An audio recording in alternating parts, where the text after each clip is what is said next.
Okay, thank you for the introduction. So I won't repeat. Our company is based in Moscow, Russia.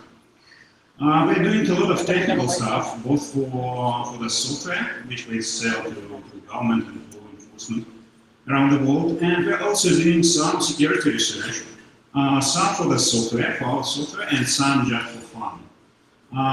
Some of you probably attended my talk at the previous conference last year here. Was talking about the iCloud keychain.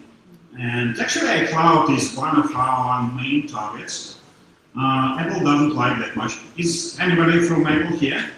Yeah, they usually follow me on many security and hackers conferences. And they're doing their best to prevent our software, not only our software, from working. Still, it's quite an interesting topic, because a lot of information is collected in Apple iCloud. This year, that's a new research. I haven't presented it anywhere else yet. And we started to explore the other categories of data stored in the Apple iCloud. And Apple Health seems to be really interesting, because a lot of information is collected. And today we're going to talk how the data is stored, how it is encrypted, and what are the ways to obtain it. Apple Health was introduced 4 years ago with version 8. And the Health app is pre-installed it's a part of the operating system. Also, it is really confusing application. When preparing this presentation, I've made about 20 or 30 screenshots of different Apple Health features, and they're really confusing. Some of them are overlapped, and some of them have to be accessed from different parts. But still, it's really big and provides a lot of interesting stuff. It makes use of the health application and health feed on the iPhone, on the iOS system. It makes use of different low energy sensors available from different vendors, working usually by Bluetooth. And the health app is always active and collects information from all the sources available, starting with the iPhone itself. And the best support of the Apple Health data is implemented in Apple Watch. Basically, there are 4 main categories of data in Apple Health. There is activity, how much you walk, run, or swim. There are no-term data, breakdown of your diet. There is some data about sleep. It's not very well collected. Actually, you have to use the third-party hardware for that. And there is also some information about mindfulness. It's also not developed well yet. Probably we haven't seen how iOS 12 is about that. Probably better than in early versions. And there is also additional data categories: body measurements, health records, heart rate, medical ID, and the results of different tests. Also, Apple Health supports clinical document architecture. It's now mostly it is available in the US, but starting to spread across other countries. That's the data you can obtain from your hospital and upload manually to the iPhone. So that data will be stored also along with all the health data collected by the iPhone itself and also by Apple Watches and the software and so on. Unfortunately, we were not able to test that because it's not enough to have the Apple ID registered in the United States. We have a lot of test Apple IDs in different countries, but also we need to access the medical records themselves. And for that, you have to have medical insurance in the US and in proper hospital. Also recently, about half a year ago, Apple introduced the Apple Health records, which many hospitals has joined that program. And also numbers is increasing. And there is a connection through the health feed to that data to exchange in both sides. So from the iPhone to the remote storage and in the reverse side as well. Apple Health records include information about allergies, chronic diseases, and also the lab tests, prescriptions, studies, and also the basic health data as well. Apple provides the way to exchange information with the health data. There is quite a lot of third-party applications for the iOS that can read and write health data from the iPhone. You have to manually set the permission to read and write the data in every category. And the question is, do you trust the security of all those applications? The Apple Health data on the iPhone itself is more or less protected. I'll explain why more or less. But third-party applications theoretically may collect the data from the Apple Health and upload to some servers located anywhere, maybe in China, somewhere. And there was quite a lot of leaks of the iCloud data. You probably remember Sergey, that happened 3 years ago, when private photos of celebrities leaked from the iCloud. And you can probably imagine what is going to happen if health data is leaked. Can it leak or not? Let's check it out. Apple Health data collects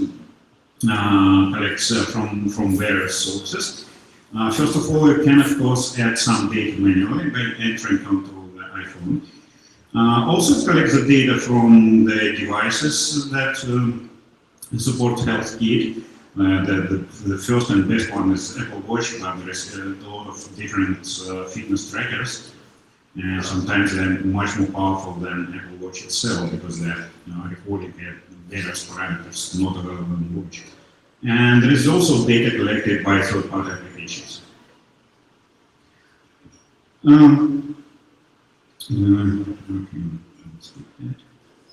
About Apple Watch.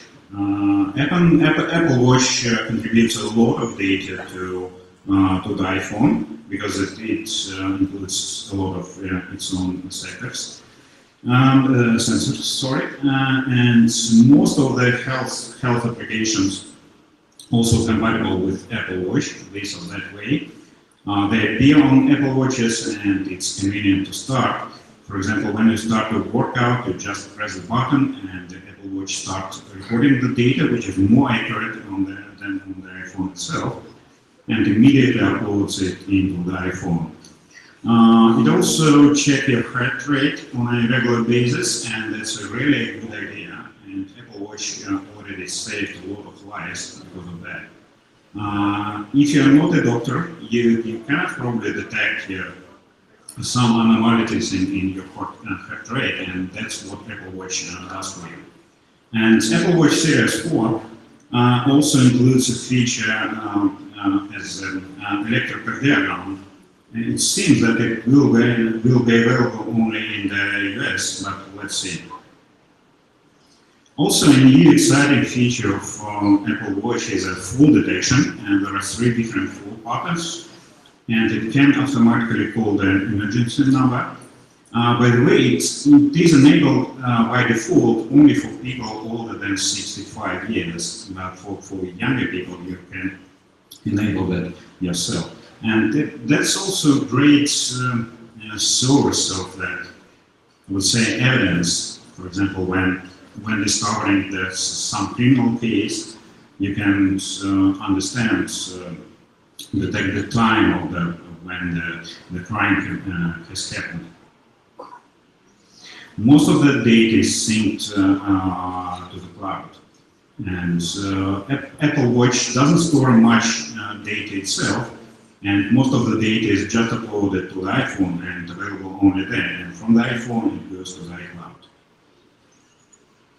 About third-party applications, the most popular ones are Strava, Workouts++, Nike+, and there's quite a lot of them. Health records and medical ID, by the way, that kind of data is not synced with the cloud. And for every category of data, there is a list of recommended third-party applications. For example, for sleep, Apple Watch doesn't work well. You will have to use some other tracking. And also for every application, again, you have to manually enable the permissions to read and write the data. What about security of Apple data? If you watched the recent Apple presentation, I have cut a small fragment from it. Let's see.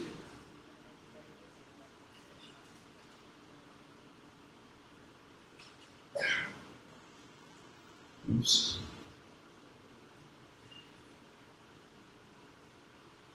Oh, where is the sound? There's a sound on the laptop, but not there. Okay. So I will just say what was there. They were concentrating on the privacy, and they said that the data only available to you, and the data is encrypted on both the device and the iCloud. Let's check it out. Is it really so or not?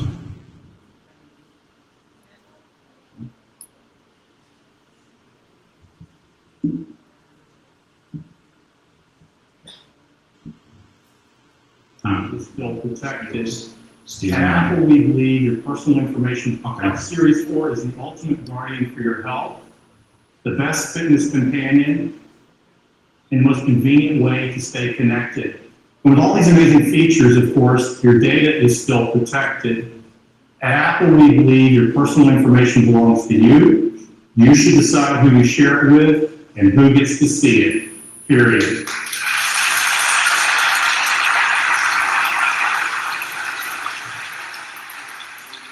All your health and fitness data, it's encrypted on the device and in the cloud. Okay. In fact, it isn't really so. The health data is stored in 3 main files on the device. You can check that out by making a backup of your own device and checking. The 2 main, they are stored in private mobile library health folder. That's after storing the complete file system of iOS. 2 main databases is HealthDB SQLite and HealthDB Secure SQLite. Don't be confused with the secure in the name of the file. There's absolutely no difference with unsecure database. There is no encryption on that database at all. I had absolutely no idea why they added secure. The only secured and encrypted database, it's not an SQLite format, but some custom data, is HealthDB secure.hrd. People trying to analyze the data stored there, it's not clear yet what data it contains, but probably it is a training geodata with latitude, longitude, and exact timestamps. But still, that kind of information is available in the cloud. So about the structure of those 2 databases, they're quite simple. The first database, HealthDB SQLite, mainly contains information of different data sources that include both the software and hardware, the third-party trackers. And the HealthDB Secure SQLite contains the health information itself from different sources, and of course those 2 tables are linked between each other. It's not really easy to interpret all that data. There was some prior research of that, and quite a nice analysis by Heather Mechalik. You can have a look at the presentation called the Forensic Exploitation of iOS Health Data. It's a very good source to understand what is inside. Here is an example of the data. It was extracted from backup, and you can see the different categories of data. There are clinical counts, data providers, sources, devices, and so on and so forth. So here is how HealthDB Secure and HealthDB databases are connected. Every record has the unique identifier to understand what particular source the particular data comes from. For For some data dates, there are just numbers, and there is no description, obviously, not even in the health kit libraries provided by Apple. And what we have done when analyzing the data, we just collected some, and just to see how they appear on the iPhone, what category the particular data falls to, and then compare with the data from the SQL databases. That's probably the only way to explore that data, because reversing the health application, reverse engineering, it is really hard. It's not available on macOS, unfortunately. Probably one day, maybe in iOS version 13, there will be also a kind of health application for macOS system, and that will make it easier to reverse engineer how the data is stored and how it is uploaded to the cloud and so on. At this time, we'll mostly analyze the data itself in the databases, and also reverse engineer the protocols of exchanging the data with the cloud. In HealthDB secure, all the data is stored as object, including the ID and the source where this data comes from. And there is also a timestamp stored in standard macOS format. There is a type, there is some numerical data I told about, and the samples are linked with the samples table via the identifiers.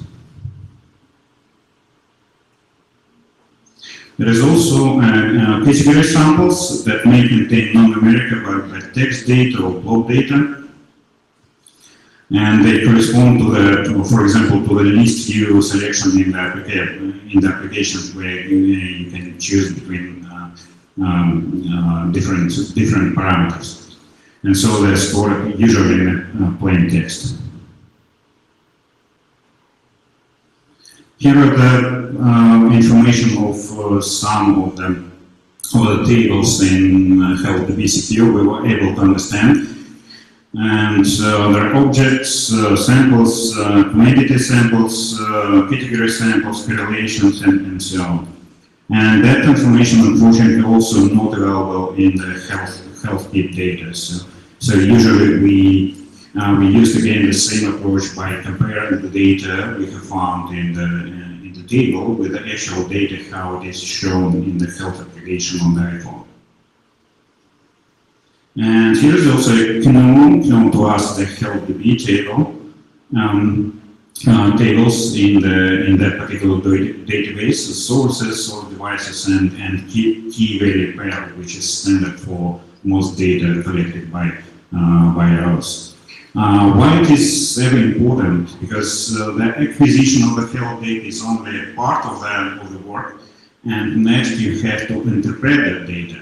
And also, when we downloaded the data from the cloud, it comes from completely different format. And also, we had to compare the data that comes from the cloud with the data that is stored on the iPhone. And when we download the data from the cloud, we recreate manually the HealthDB and HealthDB secure databases, trying to find the matches. What are the ways to access the health data on the iPhone? There are various approaches. First of all, you can export the data from the health application itself. There is an export button. It's well hidden, actually not so easy to access. You can also get the health data from local backup created by iTunes. There is an important note that the health data is stored only in encrypted backup, only if you set a password to iTunes backup. If you don't set the password, health data is not exported. Also, you can perform the full file system acquisition of the iPhone, and basically you will get much more data than available in backup. But about the health, it doesn't make a difference. Exactly the same files can be obtained related to health. You can also, if you're speaking of yourself, if you want to get your own data, you can also request that data from the cloud by submitting the GDPR request. Now it's available only in the European Union, but Apple promised to implement about the same for in other countries. Also, if you work for government, There's a special page on Apple that describes how you can get access to the data stored in the iCloud. If all the documents are in order, you can obtain everything including the health data. And finally, there is a cloud extraction. So here is how to export the data from the health application itself. You have to go to health data and find the export button in the top right corner. You'll get, after some time, you'll get a huge, usually it's from at least 300 megabytes per hive in zip format, which will be uploaded onto your iCloud drive, and it contains 2 XML files that are not really easy to analyze. That's one way. Much simpler is to create a password-protected backup using the iTunes. Okay, so the second way, and it is pretty easy, is to create an encrypted backup of your iPhone. If you don't know the password, but it has set already, you are no problem. You will have to break the password first or use a physical acquisition. If the password is not set, you have to set it, otherwise the health information will not include it into the backup. So make backup, decrypt it, convert the file system, and access Apple Health data. The main 2 databases stored in SQL data format, as I noted before. And some of the forensic software, like the one from Celebrite, if you're familiar and working for law enforcement, does support some of the health data, probably not all of them, because of the same problems as we experienced it with how to interpret all that data. If the password is set, not known, and you were not able to break it, the password to the iTunes backup, there is a more complex way, and that's probably the only one you can use. You'll have to acquire the full file system from the iPhone. That way, the backup password is ignored, and you get more data. But the problem is that you will have to jailbreak the phone first. And now jailbreaks are available only for versions up to 11.3.1, and that's it. There is a company called Gray Sheet located in the US that says that they can acquire the file system even without jailbreaking. As we know, they don't reveal much information about that. They're using actually the same exploits as the jailbreaks are based on. And so to raise the privileges on those, and that way they're able to read all the data, not only backup. So if you are able to jailbreak, it's not that hard. Actually, if your system is compatible, then you will either use the forensic software to pull all the data from the iPhone, or you can do that manually and absolutely free, connecting by SSH to the iPhone and perform tar commands, acquiring all the files from there. But again, that is needed only if the backup is password protected and you don't know the password. Under the GDPR, it's available in the European Union and several other countries like the UK.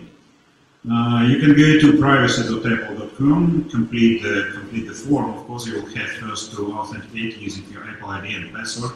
And if the account is protected with 2FA, you will have to provide a second factor as well. And request what data you can get from the cloud. If you can do that, if you're living in the country that does the table process such requests for, I would hardly recommend you to do that, just to see what information is available in the cloud. You probably will be surprised. That's a long process and usually takes about a week. And you'll get the data in multiple text and database formats. Something is in SQL, something is in XML, in text, and SQL databases.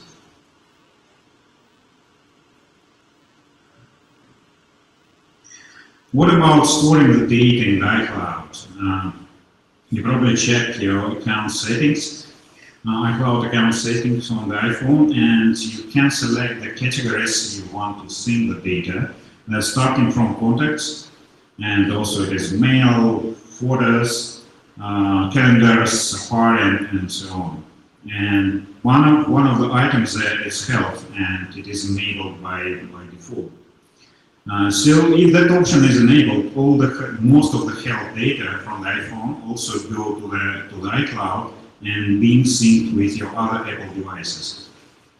Well, actually not the MacBook or macOS-based system computer, but only across the iOS. There is no health application on the macOS yet. And so all the data, not only natively collected by the health application, but also collected by the third-party applications connected to health, it also goes there. The only two categories of data that is not being synced is a medical ID, which is unique to every device. For example, you can share the same Apple ID with your kid or with your wife. It's not actually recommended, and that's a good idea, because a lot of data will be synced, and you cannot disable that. But anyway, different devices always have different medical ID. And also the CD records don't seem to be synced. We weren't able to verify and to confirm that, and so we're not 100% sure, but it seems that they are more private than other health data. So, if the data is stored on the iCloud, it can be obtained from there, like any other category. Of course, you will have to have the proper credentials to the iCloud to be able to get it. Also, one other important note is that the Apple Health data is not included into the iCloud backups. So it's only being synced with your account, but as far as it isn't unique, except the medical ID to every device, it is common and shared across all of your devices, and that's probably the reason why it isn't included into the cloud backups of the device. The data is synced between the device and the cloud and on a regular basis. We haven't checked exactly, but it's probably some of the data is being synced every 5 or 10 minutes, like all other categories from notes to messages. Some of the data is being uploaded to the cloud only after a device reboot or after some changes are made to the cloud account, and also one of the triggers is creating the iCloud backup. As I said, the health data is not included into cloud backup, but forcing the iCloud backup to create also forces the cloud health data is being synced with the cloud. Data is stored on the iCloud Drive, that's since version 9, I think, as well as the backups and other synced information. It is split into small chunks because some data may be exactly the same in different files and databases, and so to keep space.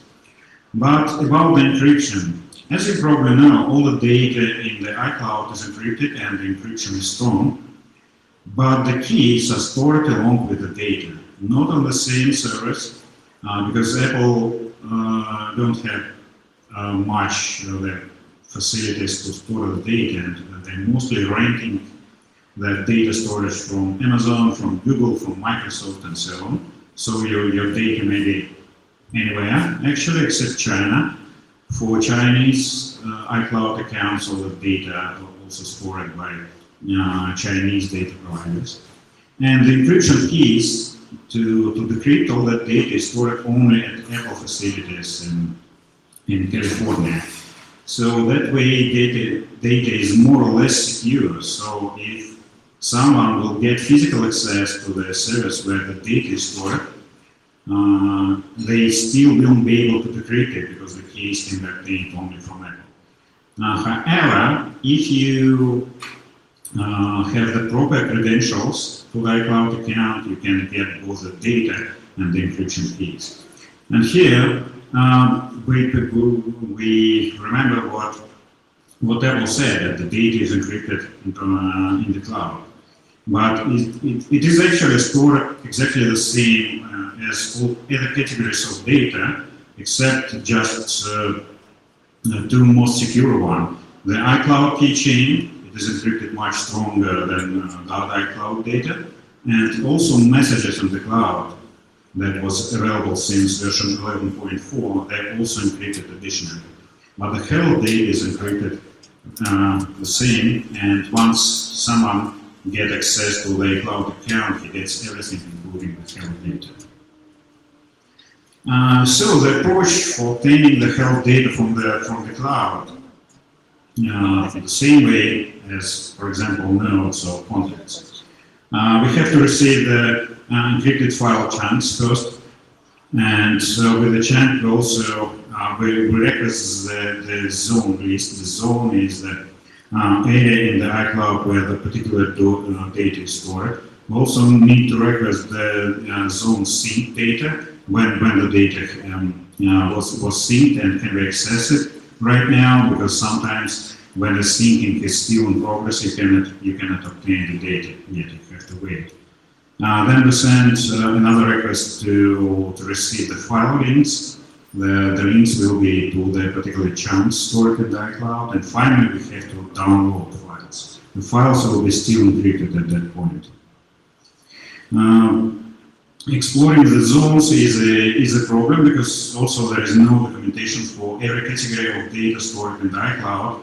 We have to sniff the traffic between the device and the iCloud and understand what particular zone and category and container the particular data goes to. It's virtually impossible to sniff the data between the iPhone and the cloud, but it's much easier to sniff the traffic between macOS system and the cloud. But as I said, health application is not available on macOS, so we still had to sniff the traffic between the device, and that was hard because certificates are pinned to prevent from man-in-the-middle attacks. But for jailbroken devices, we were able to solve that problem and so read all the traffic from the device.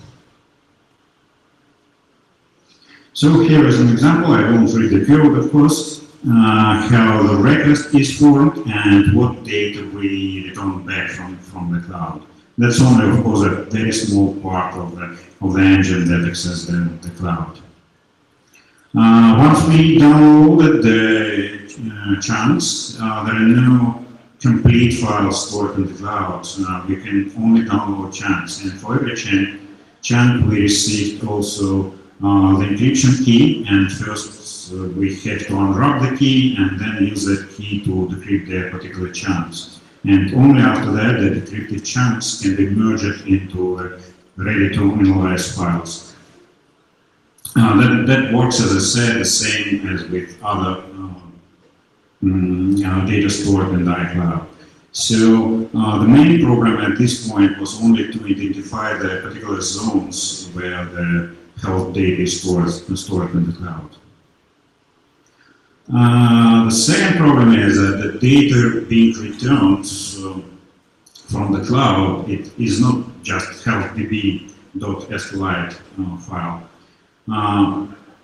We received different protocol structures in return, and we have to parse them. And what we're doing next, we understand what particular category that data falls into. We're comparing with what is actually stored onto the device, and we compile about the same database as stored on the device, because this information, how it looks like after returning from the cloud, is basically useless. It's too hard to analyze it.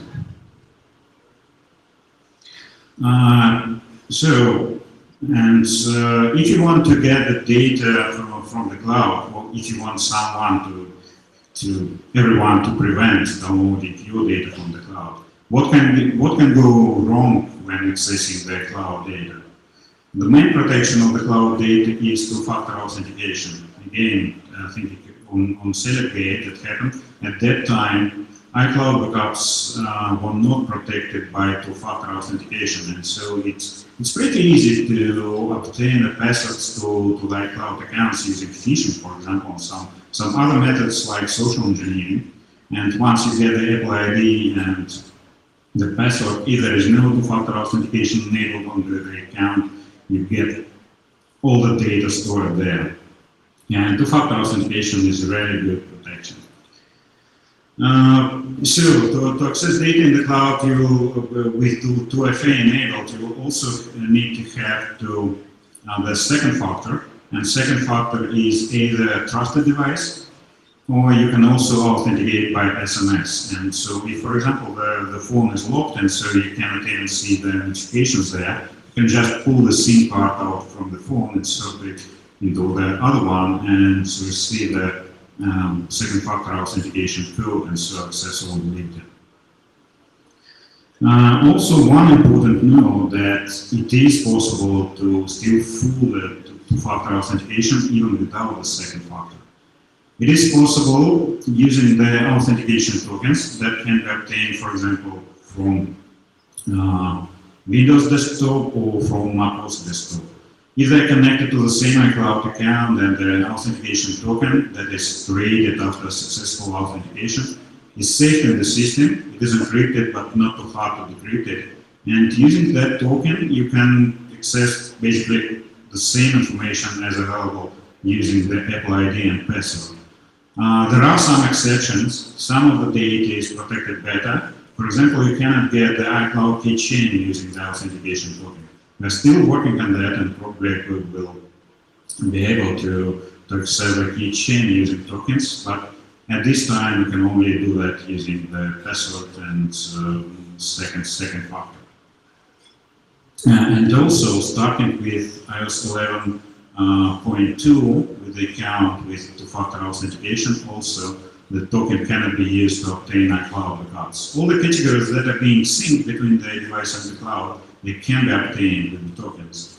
And I don't know why Apple decided to protect the iCloud accounts harder and make the authentication stronger, probably because of some leaks of authentication tokens or some malware that can steal the tokens from the device and access all the data, even if they can't use the 2FA.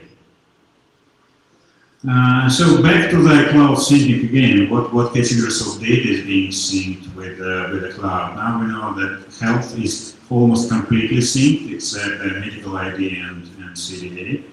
Of course, the contacts, notes, calendars is being synced, and if you enable the Safari syncing, then you'll also get the bookmarks and the tabs opened on all the devices and reading list and the complete browsing history.